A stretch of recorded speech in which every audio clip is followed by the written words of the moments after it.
Hello, everyone. Thank you so much for joining us. My name is Morgan Zahner. I am the Executive Vice President and Chief Growth Officer at CHC, Creating Healthier Communities. I'm very grateful for those of you that are able to join us on this short notice to go over an important issue taking place in the nonprofit sector across America. So, in recent days, CHC and many of our nonprofit partners and some of our federation partners that participate in campaigns with us have learned about language in the Senate reconciliation bill that has the potential to negatively impact charitable donations that federal employees make for the combined federal campaign. So we wanted to get everybody together so that everybody has the latest information, and that if we need to call upon you to contact your senators or important members of Congress to get this language rectified, then we will be able to do so. So today we're very fortunate. We're going to be joined by Shannon Finley, who is a partner at Capitol Counsel, a legislative affairs firm here in Washington, D.C. on Capitol Hill. And she will be giving us the lowdown of the current up-to-date of what's going on. But I just want to give you a little bit of a presentation regarding the status and what we're actually convening you for here today. So this is section 90104 of the Senate Reconciliation Bill, and here is the exact language. But what it does is it requires federal employees that receive payroll deductions to donate 10% of that payroll deduction to the U.S. Treasury. In my opinion, and we'll see what Shannon says, but this is a disincentive for federal employees to make payroll deductions. There has been some confusion about the intent of this language and what it particularly means, but it could certainly impact charitable donations to the combined federal campaign. First and foremost, by reducing the aggregate amount of dollars that are given in gifts, an additional 10% will be removed from the donor's intention, and then it is a disincentive to give, period. If the federal government requires the U.S. Treasury to have 10% of that gift, that will be a turnoff. It will be a disincentive for donors to make charitable contributions, and that will probably erode donor participation in the CFC. So that is why we are convened today, to have this language so that you're aware of what's happening in the Senate Reconciliation Bill, and so that we can be proactive and act upon what we can do to make the situation as best as possible for the combined federal campaign, your organizations, and the people that you impact. Shannon, is that a good place to toss it over to you? Sure, absolutely. Thank you so much for allowing me to join you today. It's with great joy that I'm here, albeit the bad circumstances. I started my career in California working for Combined Health Appeal in California, so working in workplace giving for many of the groups on the call today. So this is like old home day for me, and that was one of the best, most fulfilling jobs I've ever had in my career. One of my board members at the time was with the American Lung Association. He saved my grandmother's life. So I have such good memories and thoughts about starting my career there. And that makes me doubly concerned about this provision, because at that time, one of the things I did was drive from military base to military base, and go to federal office, as well as school districts and such, talking about the Combined Health Appeal and their charities, and all the good work they were doing and encouraging federal employees to give. So with that in mind, the language started in that Morgan referenced, started in the Homeland Security Committee in the Senate. This language was not in the House Reconciliation Bill. Senator Paul, who's the chairman of the Homeland Security from Kentucky, the Homeland Security Committee, it's Homeland Security and Government Affairs, it's called HISGAC, put this language in. We were told originally that the intention was to go after the federal unions, which are 501c4s, but it goes after 501c3s, C4s, and C5s. And in going after C3s, it goes after all of the charitable, it puts a 10% fee. It's a fee, not a donation, but it puts the fee on all of the contributions to the CFC. We were told initially, as I said, that this was intentional, was not intentional to hit the CFC. However, In the his GAC staff was actually going to join us today, and at the last minute they couldn't join us because they have to go back to the minority staff, the Democratic staff for his GAC has to go back in front of the Senate parliamentarian because the his GAC majority staff has recently today given new language that has to be verified and gone through the Bird Rule process to see whether or not it fits in, and that new language gives an exemption for the federal employee unions that are related to security, air traffic controllers, the Capitol Police, and such. It still leaves all of the federal employee unions like the National Treasury Employees Union, NTEU, and those folks in the language. So it protects those that protect us, but it does not protect the rest of the federal employee unions. They did nothing on the CFC issue, despite knowing about it from many sources. The National Council of Nonprofits and United Way have sent strongly worded letters to Senator Paul and others, and we've talked to Senate leadership and such, and they have done nothing to fix this portion. So it makes it clear that the CFC is really part of the intention. And why would that be, you ask? I think that there is a feeling, and woke is not my word, but woke is a word that was said to me by Republican staff, that there are too many woke charities benefiting from the CFC. As we all know, the CFC is very broad and reflects the donor interests across the country and in every community, and every community has different shape and different feels. There's a lot of concerns about organizations, for instance, that are working with folks who are looking for care around gender affirming care and such. So there are lots of people who don't like the environmental organizations, organizations that are doing service overseas.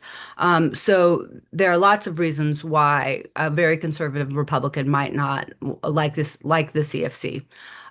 However, there are so many charities that are doing crucial work, and especially crucial work right now as we're looking at cuts in the reconciliation bill that will impact the amount of money going to Medicaid and to healthcare and to research at NIH, and recent cuts that have been made at NIH into the SNAP program and what is going to go to provide food for the safety net of America and children. So when we look at all of those cuts that are coming in this administration via the reconciliation bill or other direct action, we can see that the charities that are served by the CFC are going to provide a more important role than ever.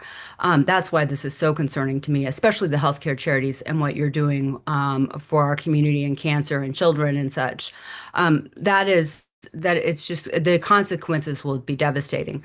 And remember that this is a 10% fee on top of what you already pay as an application fee, as a listing fee, and then the overhead that's taken out. And the overhead is not low, and it has to pay for all of the work that is done to protect the both your bank accounts and the accounts of the federal employees that are giving, and that is a fairly expensive proposition. So the only expense that the government has really themselves, because as we all know, the CFC is run by volunteers, and of course your fees and and the overhead. The only expense the federal government really has is the amount that is paid to the CFC, the five people in the CFC office at OPM. Those five people make less than $1 million total. So when you think about the 67 million that is made, the 67 million that was raised last year for the CFC, you can think about that and think about the total.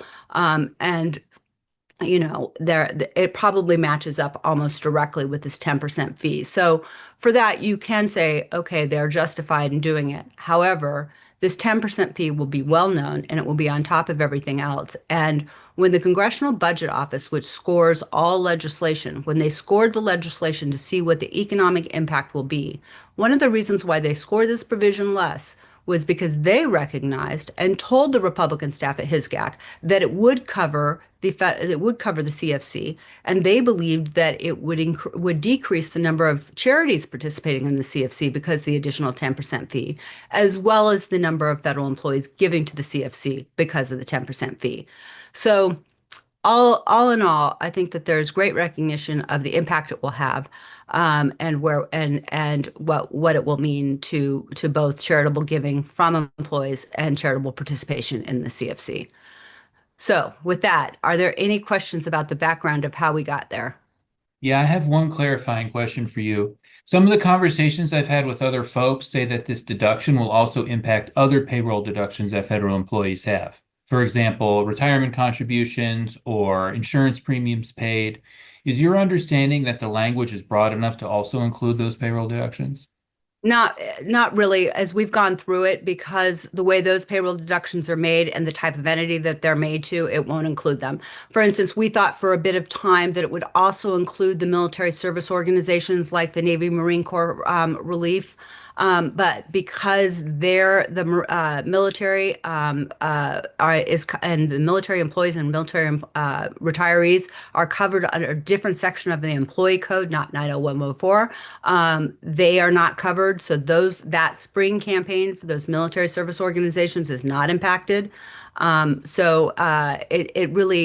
doesn't quite cover those other payroll deduction items, only C3, C4s, and C5s. So our goal here would be to have this whole entire language removed, I think. It removed. However, we found out about this problem last week, and we had a couple of options starting kind of midweek to get rid of this language.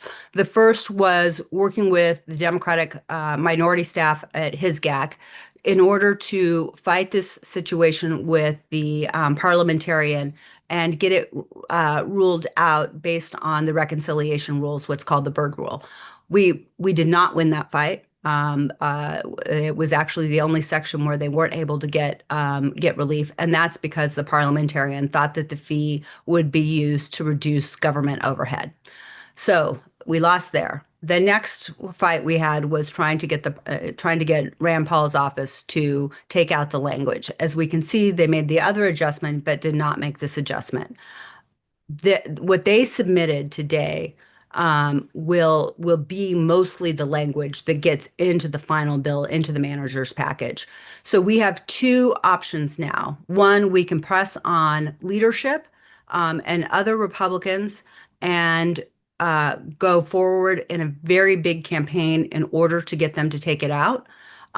We had not wanted to do that originally because a lot of the congressional offices don't participate in the CFC. So a lot of staff and members actually don't pay any attention to the combined federal campaign. And because of what we talked about, what I mentioned earlier about the woke situation and some of the charities that they might not like, we didn't necessarily want to advertise the CFC to everyone. I think it's a wonderful thing, but others have concerns. So for that reason, we did not go with the big campaign initially. We have an option to go to leadership with a sign-on letter and some other really strong examples of what this will do to charities that they care about, and cherry picking some of those members and really doing a campaign to leadership and a campaign to some of the influential Republicans that we know that will care about this because of their relationship with various charity efforts. The other thing is that we have an opportunity to amend this bill on the floor. And in amending it on the floor through the process, we will have a bipartisan amendment process. We've been talking to Senator Peters' office. He is the ranking member of the HISGAC committee. He is very committed to fixing this. His staff has been working very hard. They're the ones that alerted everyone in the beginning. They have been true champions. So we will work with Senator Peters' office, and we're looking for a Republican co-sponsor. The biggest champion of nonprofits in the Senate has been Senator Lankford. Some of the charitable giving language and raising the allowable deductions and such for people that are not itemizing their taxes has been Senator Lankford. I mean, he has just been a true champion. So our hope is that, and he is very concerned about this language. We have had conversations with his office. So we're hoping that Senator Lankford will be willing to be that co-sponsor of that amendment. For that reason, we're hoping that we can get charities to reach out to Senator Lankford and encourage him in Oklahoma and provide cover and support for him for his position. So that is one thing we'd like to do. And, to the extent that all of you can help, we will be getting to Morgan later today, messaging language and the correct contact information and everything for folks. I've already talked to a number of charities that are who want to be helpful in that effort. The main thing that we need from folks is ideas and examples. And I really would put the examples in three buckets. The first bucket being healthcare. What does a 10% reduction in your combined health appeal or combined federal campaign contributions mean to you and mean to the recipients of your services? I know how much some of the organizations make. I was looking on a website for one of the charities, and I saw that I could do the math and see that based on what they would say that their donor contributions would equal, that they would lose 70 nights of ICU nights for a child in their hospital. So, what does this mean for you? We need as many examples as we can get of real-time examples of what this means, who will be impacted. Does it mean for paralyzed veterans of America that they'll be able to give X number, less prosthetics, things like that. So anything that you can give. So we want those for the healthcare organizations because, and especially because the messaging based on the cuts to healthcare, the cuts to Medicaid right now are really is real, and the cuts to research are really going to be important. So while we can juxtapose that, because I think for a Republican office that's concerned about the cuts to Medicaid, saying you're going to further have these reductions in the private sector nonprofit net that we expect to take up the burden of this, I think is important messaging. So we want to go to the Senators Murkowski and others about this.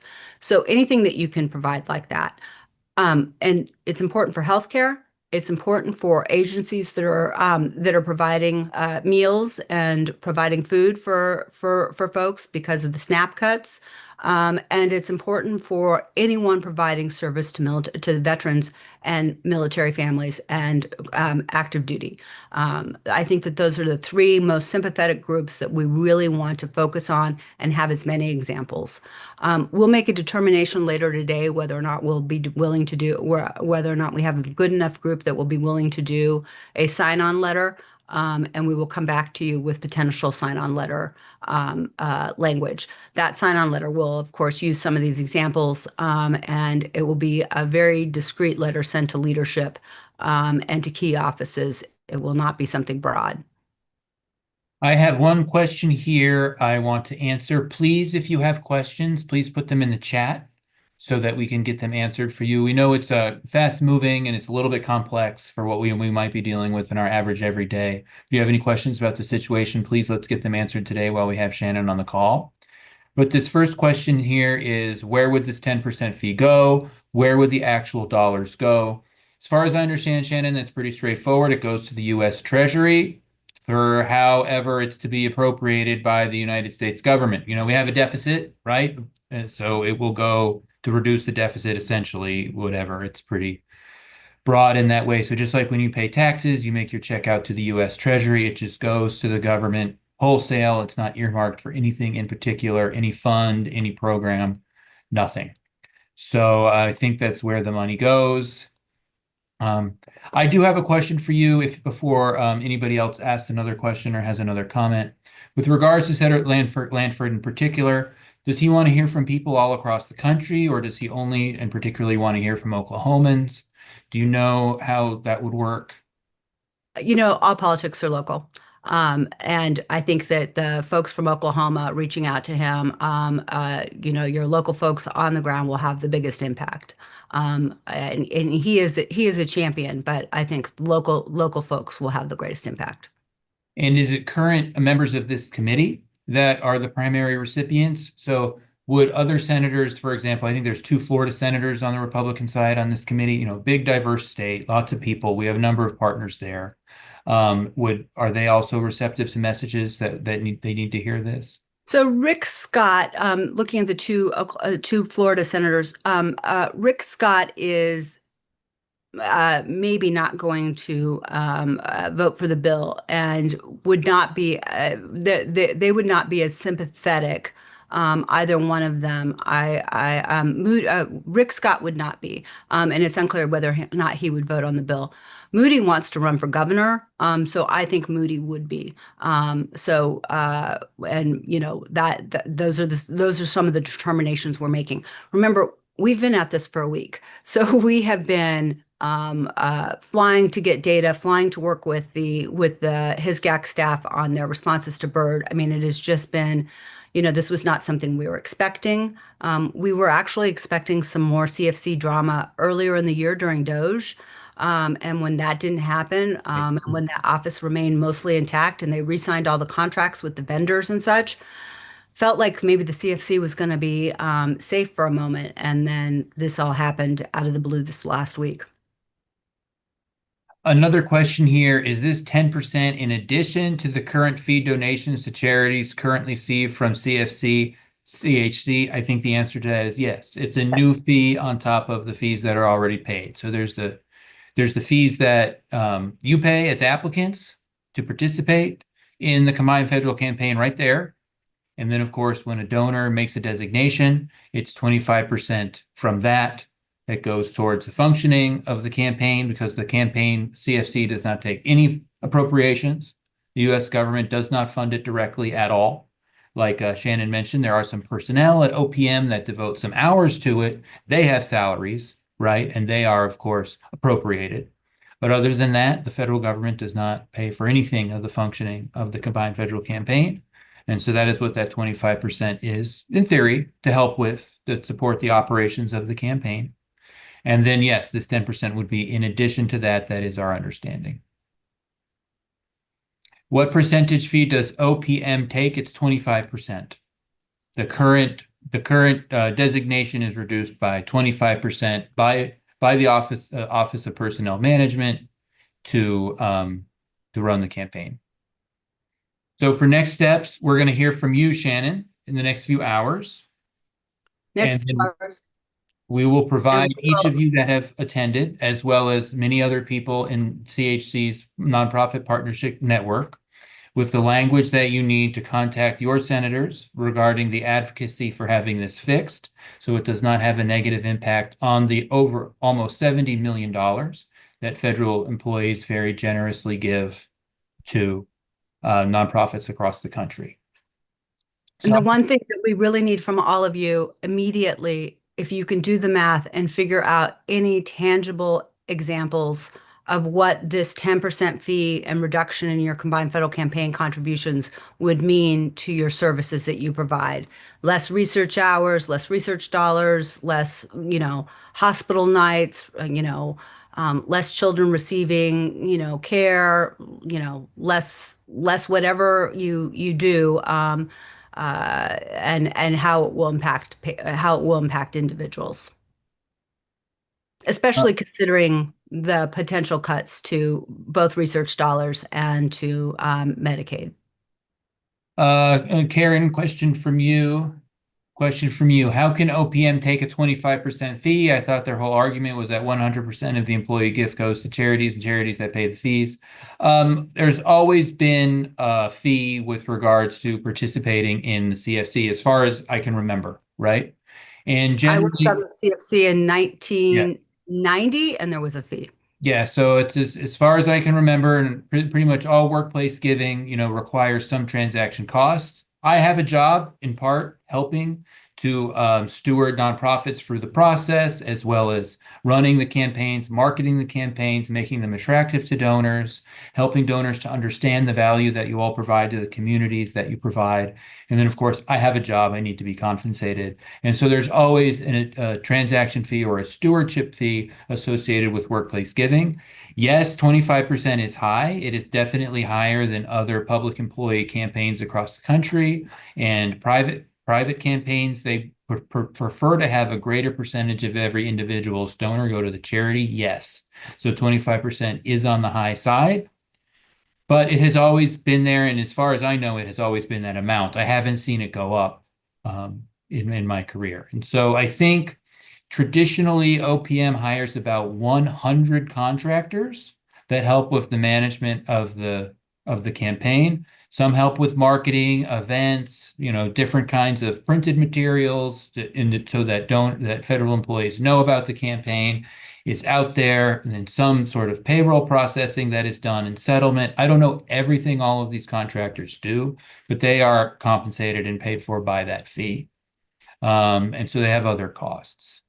I understand that the reason why specifically the CFC is so expensive, and it has gone up a teeny bit, is because of the actual work that has to be done in order, with greater concern about security, and cybersecurity, greater concern about the work that has to be done to protect both your accounts and the accounts and donor information, and that technology that is needed for that is the greatest cost of the CFC, as I understand.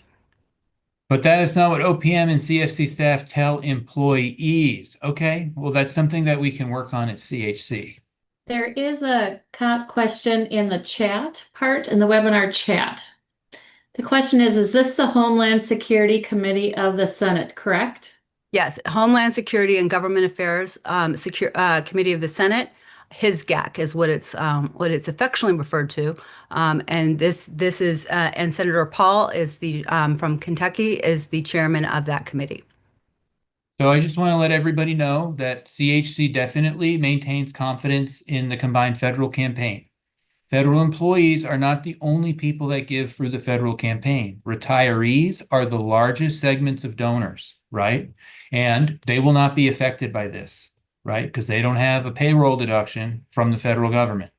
So retirees are the largest growing segment. They will not be affected by this, knock on wood if this goes through. But our goal is still to prevent that. And in addition to that, federal contractors can also give through the CFC, right? And so those are two donor segments that are still part of the combined federal campaign that will not be affected by this. We want you to know that we are currently still running our gratitude campaign to federal employees. It continues to run until July 4th. Definitely thanking federal employees for their generosity. And I think that hopefully this does not go through, and then we'll see what happens with the economy writ large. But very similar to what Shannon was saying about threats to CFC earlier in Trump administration's tenure, we were very concerned about a recession, especially with the tariff talk, and the bond market, everything was, who knew what was going on, right? A few months ago. Things seem to maybe have stabilized a bit, but we'll still see. We'll still see. And the top grossing year for the combined federal campaign was 2009. In the middle of the Great Recession, federal government employees were extremely generous. They were extremely generous, and that is the highest grossing year the combined federal campaign ever had. So things have changed a little bit, with the federal government, the morale of the federal workforce, but still, federal employees know that they have generally pretty safe and stable, secure jobs. And when America is having a hard time economically, they generally do step up and are very generous with their giving during these times. So hopefully we can have an engaging combined federal campaign this year, and federal employees will step up again. And so we're running that gratitude campaign until July 4th to really make sure that they know how much we appreciate them. And then you can look for our next toolkit to come out this summer. CHC, Creating Healthier Communities, creates a toolkit every campaign year, and it changes with what's going on in the workforce. We're going to have more specific donor stories and profiles of federal employees, especially as the federal workforce changes with some of the layoffs and things that happen. The profile of the individual federal government employee is changing. We are updating those profiles so that each of you can better market and tell your story to those donors that remain in the campaign. Just some news from us. And CHC does have an email and a script that we'll be emailing out as a template that you can send as individuals. Correct, Morgan? Morgan and Becky, correct me if I'm wrong. Yep, we will provide template material for everybody on this call that hopefully your chief executives can send out, your board chairs, members of your community, right? That a whole gamut of people in order to really touch each of these centers. We'll also provide you with call information, so that you can call their offices so that they can hear from you. Right. And they can ask, the nonprofits can ask their boards and their partners, their own members, to do this, because the more we flood the zone with calls to these senators and sending these emails and clogging their email boxes with this, the greater chance we likely have of affecting some type of getting through to them, of waking them up, as it were. There's just one last question in here I want to make sure that I answer. Is there messaging considerations about the continued decline of CFC dollars allocated to charity due to other various reasons? I'm not exactly sure what that question is alluding to, but one of the things that has hurt the CFC in recent years is COVID, right? Federal government employees were working at home, and so they had less socialization with regards to the campaign. So in recent years that have been in decline, COVID is definitely a factor, and just the less reduced socialization among employees, talking about the campaign, having events about the campaign, that has hurt giving for sure. And that is, across the industry. People are not coming to the office.